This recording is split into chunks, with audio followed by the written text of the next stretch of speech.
நகையை மீட்டு இன்றைய மார்க்கெட் விலையில் விற்க வி கோல்ட் தொடர்புக்கு 9514614714.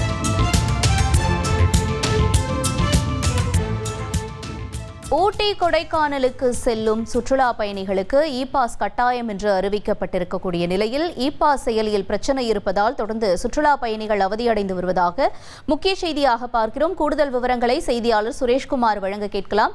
சுரேஷ்குமார், வணக்கம். தற்பொழுது பயணிகள் தரப்பிலிருந்து என்ன சொல்லப்படுது? மேலும் அங்கு கட்டுப்பாடுகள் என்னென்னவாக இருக்கின்றன? விவரங்கள் என்ன?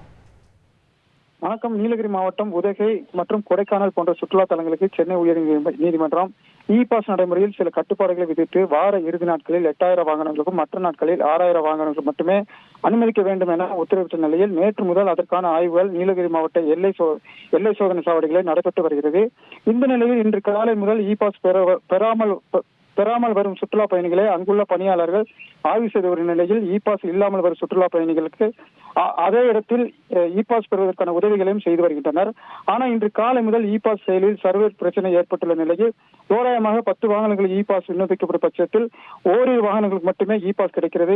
மீதமுள்ளவர்கள் பதிவேற்றம் செய்ய முடியாமல் சிக்கலில் ஏற்பட்டுள்ளது. இதனால் காலை முதல் சுற்றுலா பயணிகள் எல்லை சோதனை சாவடியில், குறிப்பாக தொரப்பள்ளி, நாடுகாணி போன்ற சோதனை சாவடிகளில் நீண்ட நேரம் காத்திருக்கும் சூழ்நிலை ஏற்பட்டு வருகிறது. தகவல்களுக்கு நன்றி சுரேஷ்குமார். அடகு நகையை மீட்டு இன்றைய மார்க்கெட் விலையில் விற்க வி கோல்ட் தொடர்புக்கு 9514614714.